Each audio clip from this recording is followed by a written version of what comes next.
Akkam jirtu hordoftoota sagantaa miidiyaa FNM oduuwwan gaggabaaboo miidiyaa FNM irraa darbu qabadhee dhiyaadheera. Kan oduun isinitti himu ani Taaddasa Lammaatii nooliin tura.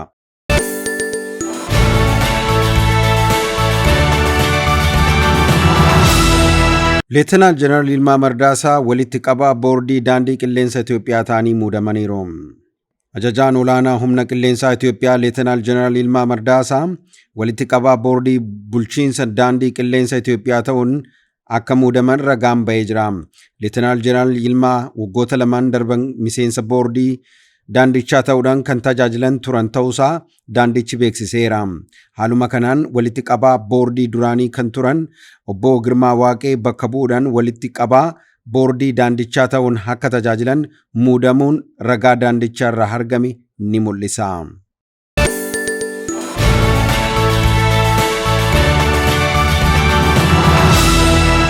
Mariin biyyoolessaa walamantaa uummattoota jidduu jiru jiraatuuf kan gargaaru ta'uusaa Koomishinarichaa marii biyyoolessaa Ambaasaadder Mahmud Diriir dubbatan. Koomishinichi ajandaa marii walitti qabuuf hojiilee hojjetamanii fi hirmaattota marichaa filachuuf jiraattota naannoo Hararii waliin mari'achaa jira. Koomishinarichaa Ambaasaadder Mahmud Diriir mariin biyyoolessaa uummattoota jidduutti akkasumas lammiilee fi mootummaa jidduutti walamantaa akka jiraatuuf gahee qabaachuusaa ibsaniiru. Marichi lammiilee jidduutti walitti bu'insa mariidhaan furuun waliigaltee hawaasummaa guddisuuf gahee olaanaa kan qabu ta'uusaa himaranii marichi garaagarummaa karaa diimokiraasiin furuuf kan dandeessus ta'uusaanii ibsanii jiru.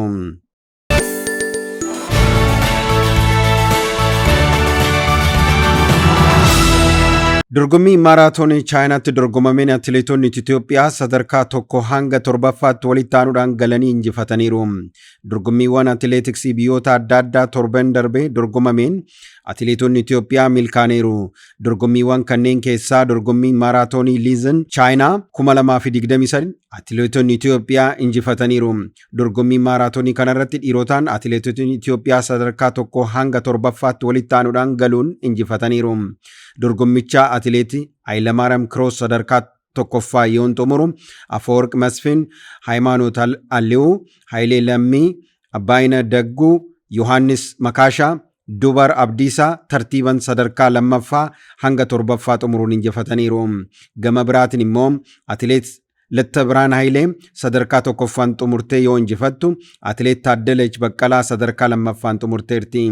Biraazil magaalaa Rio de Janeirotti dorgommii maaraatooniin kan dorgomame immoo atileet Zinnaash Dibaabaa sadarkaa 1ffaan goolabdeerti.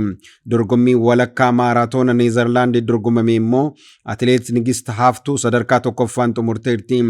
Dorgommii kanarratti gama dhiirotaan atileet Haaftuu Takluu fi Ashannaa Kiroos sadarkaa 2ffaa fi 3ffaan xumuruun injifataniiru.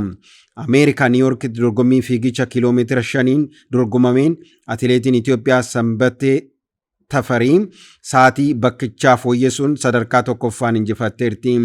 Dorgommii fiigicha kiiloomeetira 5 Faransaayit dorgomameen immoo atileet Madiinaa Isaa sa'aatii bakkichaa fooyyessuudhaan injifachuusaa ragaan Federeeshiniin Atileetiksii Itoophiyaa irraa argame ni mul'isa.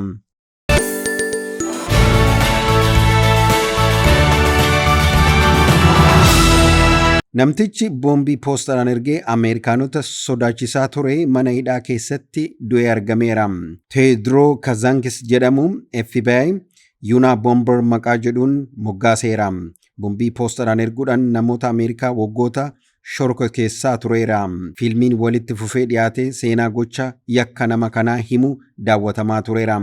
Akka aangawoonni BBCtti mirkaneessetti namni kun mana hidhaa keessatti du'ee argameera. Maanguddoon waggaa 81 kan ta'e Kazaankisiin boombii dhukaasee poostaan erga namoota 3 ajjeesee 23 immoo madeesseera. Kanas kan godhe bara 1978 hanga bara 1995tti waggoota 20 poolisiin baqachaa ture.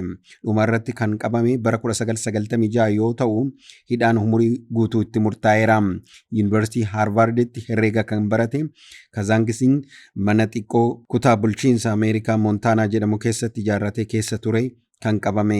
Waggoota dheeraadhaaf Ameerikaanota ijibaachisaa kan ture Teediin fiilmiiwwan baay'ee isarratti hojjetamaniiru. Waggoota 30 darban mana hidhaa kan ture Teedii Kazaankisiin osoo hin du'in dura mana hidhaa Noorz Kaarolaayinaa keessa ture.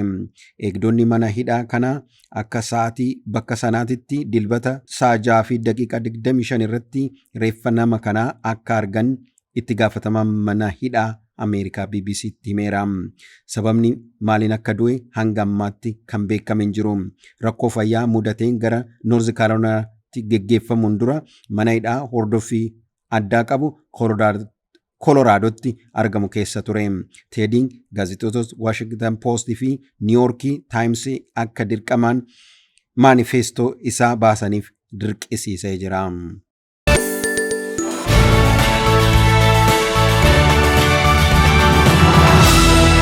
Dhumarratti muummeen ministeera duraanii Xaaliyaanii Silvio Berlusconi du'aan addunyaa kanarraa boqotaniiru.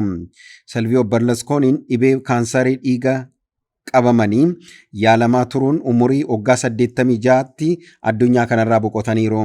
Silvio Berlusconiin bara faranjootaa bara 1994 hanga 95tti, bara 2001 hanga 2006 akkasuma bara 2008 hanga 2011tti muummee ministeera ta'uudhaan Xaaliyaanii tajaajilanii jiru.